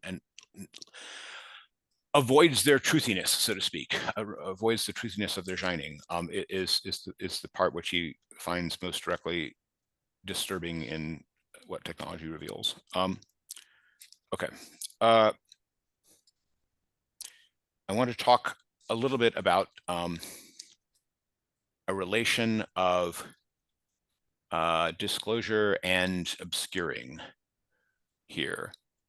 What am I thinking of? I'm thinking of thesis, and I'm thinking of to set up, and the way to set up is used here in a very positive sense as what is done with the art work, versus the setup that we got in the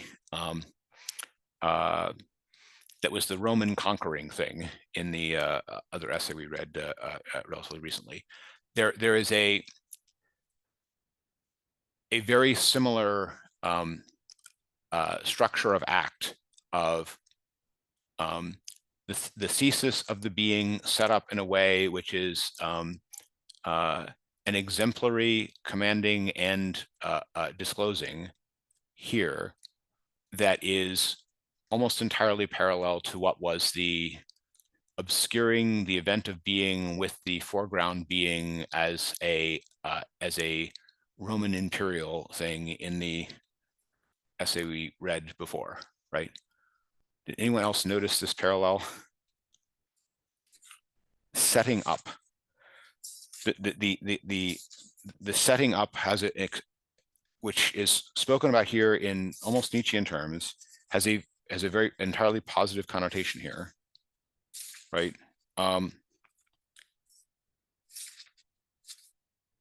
It's almost the opposite of what I'm thinking of the Roman bastion.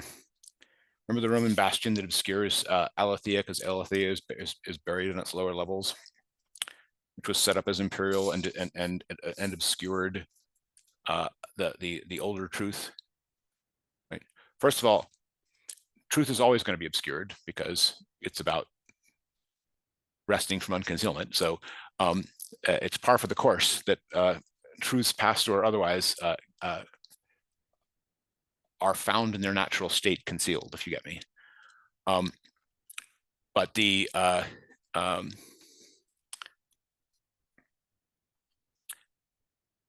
am I trying to get at here? The anything that is set in the foreground as the disclosive, truth-producing art can also be an obscuring of whatever it leaves out. Right. This is related to this issue of the falling off from the first beginning. It's related to this issue of the transience of worlds. It's related to this issue of the change from the Greek setting up of the problem of being to the falling off, from his point of view, falling off in the Middle Ages to the God-created single being rather than being with an ing, so to speak, or yng, and all of that compared to the objects penetrable by calculation in the modern time.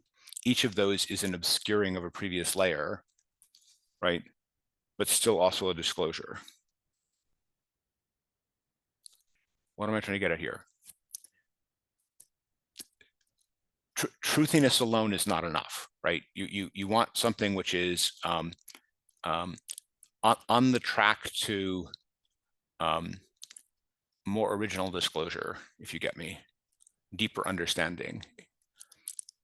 That something has a period of being established as world and has some things that disclose, has and therefore has a truthiness to it, so to speak.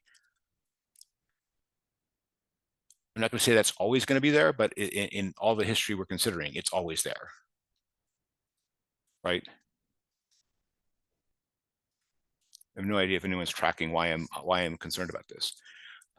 I'm trying to track what it is that Heidegger is searching for and extolling as better and worse in the practices of both artistic disclosure of truth and philosophical understanding of that disclosure, right? Because he's trying to say something which is so general across history that it's true for all these periods. And there's a tension between saying something which is true across all the periods and saying something which is a superlative or a standard for judging between the periods, right? If it's equally true of all of them, it doesn't distinguish. If it distinguishes too much, it won't be true for most of them. Does anyone see what I'm getting at?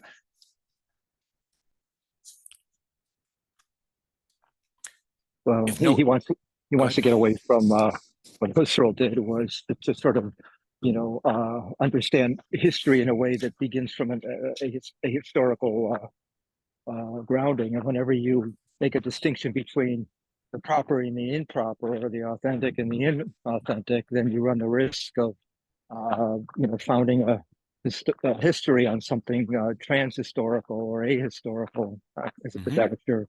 Yeah. Yes, and I think that he is. I mean, there are places where he is. It's not the right word terms. I wanted to say in danger of doing that, right? But it's not really a danger. But this is also related, I think, to he talks about how this happening of truth in art is historical in multiple ways, right? And he tries to go through some of those ways are. I think that those ways continue for several pages beyond the apparent end of that discussion of the multiple ways, right? And one of them would be to ask something like this Earth world sketch. How historical is it meant to be? How situated in the present moment of attempting to prepare a leap to another beginning is that sketch, right? Is it a temporary sketch used before leap? Is it meant to be something which is a truth about the structure of truth happening in art from prehistory to now, and for generations after. If anyone asks these questions of themselves, you know, of what Heidegger thinks himself about the status of the historical permanence or temporary usefulness of his own conceptual machinery, Isabel. It seems to me that if we mention a sentence like truth for all experience or truth for all the epochs, that smacks too much to eternity and foreverness. And we know we have to get away from that. I think that it is truth only once, and that is and because of the preserver. And that the preserver, in this case, you, insofar as the insofar as this particular essay, if we want to say that a philosophical view of art is also a work of art, definitely, and because it is a now thing. It can only be a now thing and a singular thing. So you have to be. I To entirely agree mix with you those about. two. I entirely agree with you. We have to get away from focus on the eternal, but I point out to you that preserver requires some longevity, right? If it's so rapid, then there's no preserving going on, right? No, I don't agree that preserving requires longevity because of the nature of actuality and the nature of the now. It may be a longevity when the preserver perceives eternity is already there. Believe it or not, he sees the beauty and the shining, and the work is reborn in him or her. Sure. So no, I What I'm saying is want to stay away from that. There has to be enough continuity of world that it speaks to the preservers, and that and for it to speak to them in a way that has anything lasting, anything history forming, anything truth disclosive, anything which is part of the history of the revealing of the truth of being to it, to an enough of them and for long enough, and that requires a continuity in some of the actual possibilities that they are realizing. What's the point here? If it's literally once, it's not obvious that it can communicate. That's the issue. It is obvious that when he describes, so he describes the temple, and that one of the ways in which the temple reveals the nature of earth and sky is its ability to withstand the storm, right? And it is borrowing that ability to withstand the storm from the reliability of being that is there in the earth, in the stones in which it is composed, right? That's a piece of the poetry of what it discloses. That required a durability, right? Similarly, he'll tell you that the paradigm version of art for these things is the poetic word. But when he says the poetic word, he's not imagining the poetic word spoken once in to one other person. He's imagining the poetic word as something that is treasured by an entire culture as part of its teachings, and passed down and revered and reread, and right. So the poetic word survives as writing, not as single performance, right? His examples of this relation to preservers use art which has a physical object manifestation or a written manifestation. He does not try to say it is only when this is the first violin and Karajan is directing, and it's this concerto on this performance, right? That's not the work, right? Oh, but that's not what I'm talking. That's looking at it from the work of art. The work of art is free, and there may be one or two or three or many preservers. It's the preserver that makes it actual. I'm trying to distinguish within the category works of art. Some of them have greater permanence than others, greater natural permanence than others. That's right? fair. And when he's talking about the relation to preservers and the historicity of art, right, he always goes to the examples that have this lasting core, right? Josh. But so let me think this through. Sure. So I'm thinking lasting core, lasting, okay, in relation to concepts like constancy, preservation, steadfastness, resting in itself, remaining.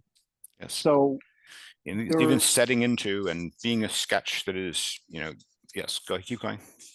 yeah, but so if what it is that is steadfast and resting in itself is its referring to a continually changing self-displacing ground laying within the work of art, that's what the work of art is. It's continually changing self-displacing ground laying. And so what you're preserving is the same differently. You're preserving its utter extraordinariness and unfamiliarity. Only what he says only what's unique is retrievable and repeatable. So rather than taking preservation as sort of an ontic matter of keeping the artwork from decaying in a museum, preserving wouldn't be about physical maintenance, but about an active, okay, it's a participation in the truth that the work sets in the open. So I still know what you're getting at. So what, right? How do we envision this in terms of a temple, right? Or if we don't have right? There's got to be. It's nice to talk about continuous self displacement, but how does that how does that work out, right? Temporally, historically, in terms of an ongoing. Yes. Can you hold on to it? Right, is the first question. Is it Proteus? And the next would be about there is a relation with the preservers that he imagines is straightforward. And I'm thinking especially of poetry as written works. But he's that the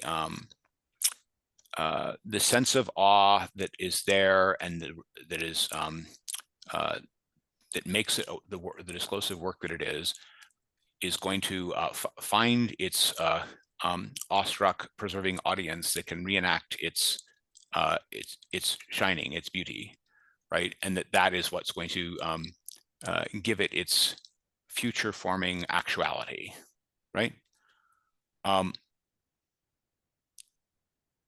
This is extremely contingent upon the not just on those preservers showing up, but those preservers seeing something in the work of art, which is at least a shining of beauty, even if it's not the shining of beauty that the author first intended or put there. The reader's control in these matters is the direction that I'm heading, right? And the authors control less than they think. And I don't see him being as awake to that as he might be here.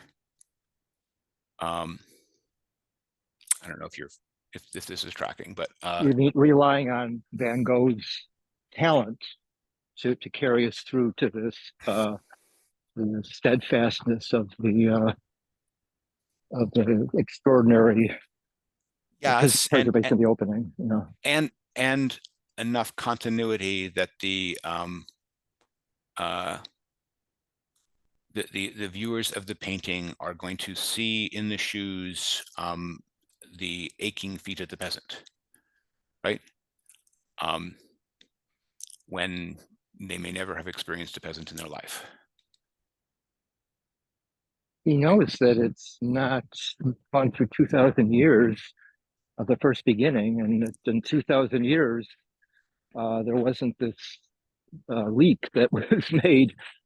So he knows it takes a lot to achieve that leap. You're absolutely right that for some of these structures, they go deep enough that they have a longevity that is natural to them and that is rarely touched again. but they partly have that longevity because that level is rarely touched, right? Rarely reached. Anyway, this is it's. Go ahead. Yeah. Sorry. Well, I mean, but doesn't he's trying to work through that there is a momentum of a certain sort over the course of long periods of history. There's a momentum, right? You do have these change in ethics. It's as if it's something is wanting to achieve realization, although he would never put it in those terms. And so one must have patience. I don't think he could, although I mean, at times he's pessimistic, isn't he? Especially about the present age. Yes, absolutely. And he will always put it in terms of preparatory and questioning, and cannot determine what would happen, and it's going to depend upon the future action of future preservers, right? So he recognizes that history in these matters is contingent, right, for sure. But that much is realism bordering on common sense. The question is, how much does he understand the process of well, it's not really the process. When I look at it is his more programmatic works about whether it's contributions or mindfulness, something like that, and he's imagining the future possibilities. They are naively nationalistic, like all the Germans are going to be inspired by Hölderlin and agree with him, something like that, which isn't happening, in case nobody noticed. Right. But he's also said that philosophy isn't practical. He says that it takes 100 years for the public to understand a philosopher. He says we still are barely understanding Leibniz now, 300 years after he was born. So entire agreement. I mean, on the grand scheme of things, I think that philosophy matters more for all these things in the long sweep than anything else. And in that sense, I'm not worried about will it have some influence or effect. But I do see things in Heidegger where he is imagining more wide cast effect than he should be expecting. And I think the reason this comes up in this particular thing is I think he thinks of art as being crucial aspect of that transmission belt, if you get me. From peak thought to the affect and sense of truth and penetrating the actual lives of an entire people, art is the intermediary. There is no getting from one to the other without it. Does that make sense? Yeah, it does. Okay. I have raised most of my concerns that I wanted to raise. I realize we're a little bit short, but I think it's because the reading is short. But I want to give people a chance to react to any of the things I raised or things we didn't get to.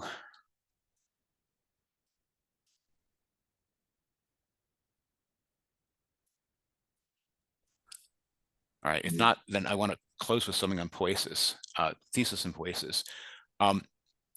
So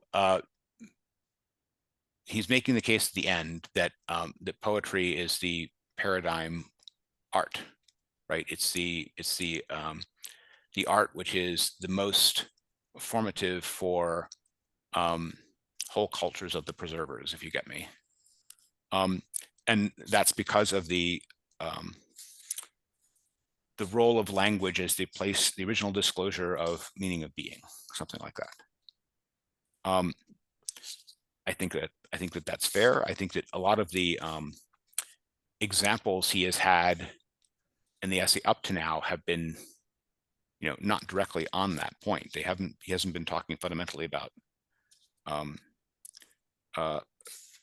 language, but when he talks about the way in which art affects history, poetry comes to the fore, right?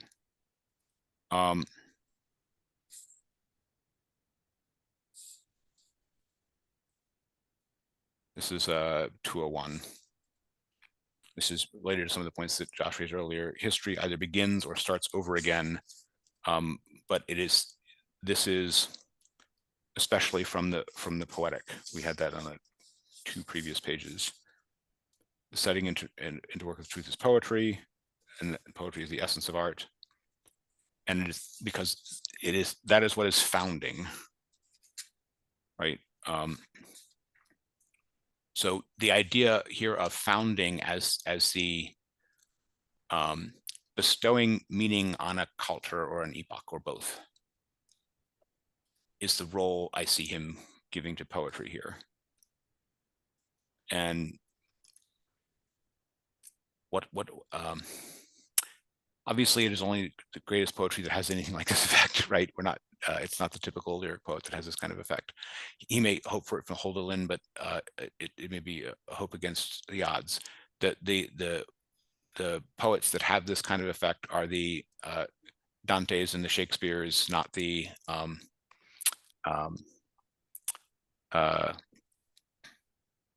Robert Frosts, right? If you get me.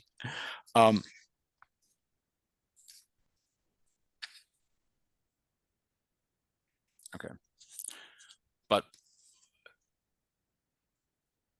there's an underlying claim here, which is that the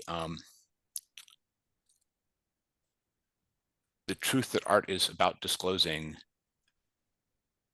has a house in language, whereas a lot of the previous examples were more on the put it this way, on the visual art side. And there's an open question for me always in Heidegger of how much the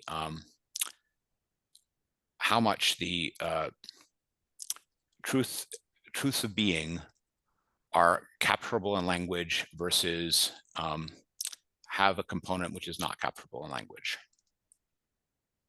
Why would I say a second? Especially in the Greeks, the truth metaphors are all visual, right? Thesis is seeing, shining forth, right? Light all over Plato, right? And even in Heidegger, when he's talking about fundamental mood, he'll admit that that is something which is not fully capturable in language. And he'll even say things like in the, what was it, the Questions of Philosophy book.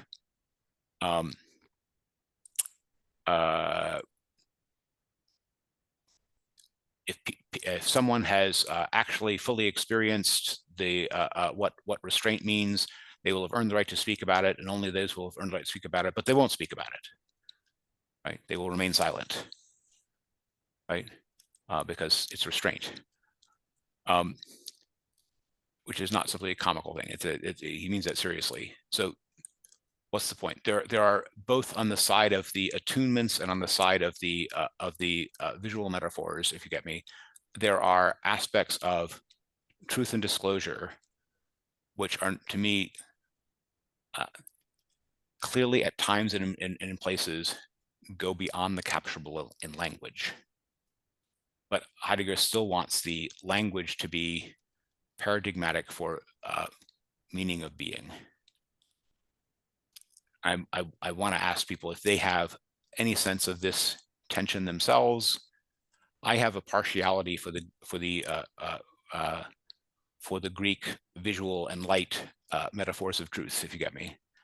I think that there are elements of the affect which are not of that register. They're not the visual, but they are still not capturable in language, right? Fundamental feelings, attunements, right? Moods, right? Not fully capturable in language. Do other people have thoughts about whether or not he oversold the role of language in art here or not? I've always equated language with ecstasis itself, mattering, care, signification. To me, I've always understood that as what language is most fundamentally, not words, but this, the structure that, well, I mean, even in the work of art here, that riff structure is, I see that as language. And sure, I mean, certainly the description of that is, but not a description. not a description of, but language in the fundamental sense of that really is the basis of language for him, which is sort of also taken up by Heidegger in a different way. But affectivity, I don't see any way that can be separated out from that primordial notion of language. But then again, why does Heidegger struggle with trying to express? It's a battle against the kind of historical conventions, right? So maybe not. That's a certain entanglement of language with those conventions that he finds, that he makes him continually dissatisfied about trying to express what he wants to, and maybe even questions whether it is possible, right, to ever be able to, untie those oneself from those yeah, and I history. But I get the history embedding part of that, but the these are reasonable laments, if you get me, of some of the foibles or difficulties of anything like preserving, reenacting, sharing anything like these peak experiences or these illumination experiences, right? But I do think that they cannot be fully captured in language. I'm convinced of that phenomenally, right? And I think that there are signs that Heidegger acknowledges that at places, right? In his understanding of the importance of mood for disclosure, for example, in his occasional invocations of silence. I think he is, pardon me, way less visual than someone like Plato with the Greeks, but he still uses language to create topology, metaphor, places, right? The open horizon, right? He's using words to evoke things that fundamentally you have to be able to both see and feel to know what the hell he's talking about, right? You can't find it from just concatenations of other words, if you get me. You need to use them to turn on the appropriate parts of the rest of your apparatus, if I'm going to be ridiculously technological about it. Or by apparatus, I mean the fact that you're an embodied, attuned, not simply verbal being. You're not a mass of words. Isabel? Yes, I tend to agree with Heidegger here on this point of the primacy of language versus the Greek primacy of seeing. Perhaps we might look at it in this way that you have been mentioning, that he's fine-tuning a concept that came earlier and trying to make it more deep, shall we say. Nothing, I find seeing is derivative of language. But what uses is it of us seeing if I cannot express or say or even give a word to what I see? He wrote a little essay on, I think his point was Trackle, Traskl, something like that, called The Word. I don't know if you're familiar. You must have been, since you know a lot about Heidegger, where the river nymph is addressed, and the poet goes out and brings words and to his area, to his nation, to his place. And the nymph examines them and blesses them as fine. But one day he went out and he came back and he asked the nymph, look what I have found, this treasure. And he holds it and he gives it. And the nymph goes deep into her lake where she lives, and deep, and she looks, I cannot find a word for this. And the treasure disappears. In other words, I think right then and there, it shows the primacy, as I was saying before, of language versus seeing. I got you, but to me, that wouldn't prove the primacy. That would only prove the preciousness and onceness of certain things which are not in words. But Dan, go ahead. Yeah, that's, to me, that's how I read Heidegger. Like he, his project, like he looked at the ancient Greeks and said that they started with the word, and then he was a Plato with his ideas, which pretty much Plato took that like outer appearance and translated into something more powerful or more general, but it was basically a visual approach, and that's everything fell apart for Heidegger, and it's this kind of translation, and his project is like in contribution is, to me, is oriented toward a saying, original saying, and he's looking for a poet that it says, and of course there are attunements and so on that kind of we are in touch with being, but those are neither, I don't know, visual or I agree, they're neither. word. Yeah. Yeah, and yeah, it's no something else, but it's oh, and that I agree with you. He's often he's looking for essential saying, and he's even on a search for a poet, but I don't think he's found the poet. He's going to have to do the poetry himself if it's going to happen.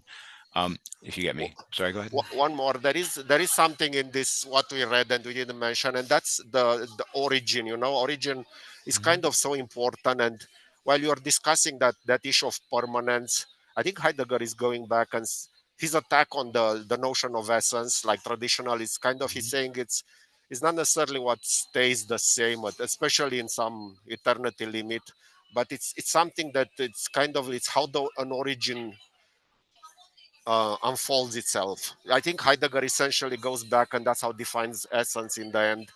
And that's it's kind of a looking backwards. It's something that it started somewhere and how it goes. And I think his final project is to this saying as an origin that is kind of evolves in some direction, but it's a saying to me. That's I think Heidegger is going that way, and he wants it to be that way, and I think he should be that way.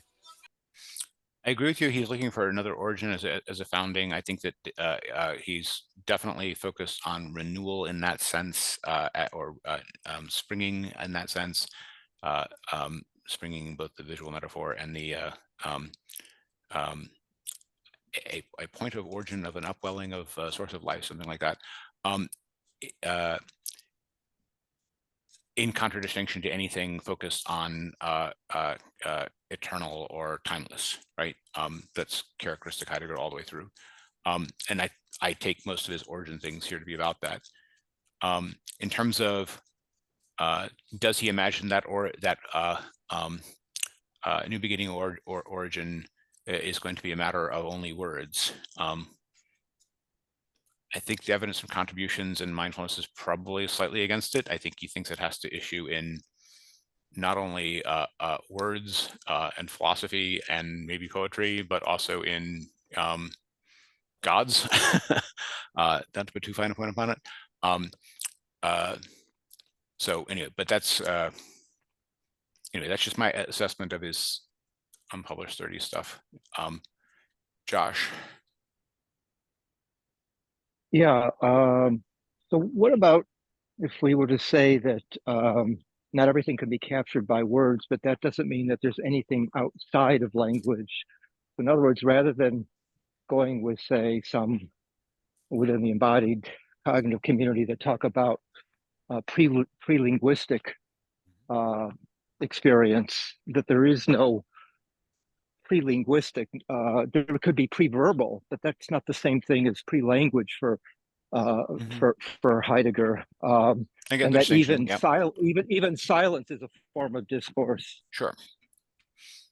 Yeah, I get it, but I'm not convinced that the discourse or even generalized language metaphors are as exhaustive as this is sometimes pretended.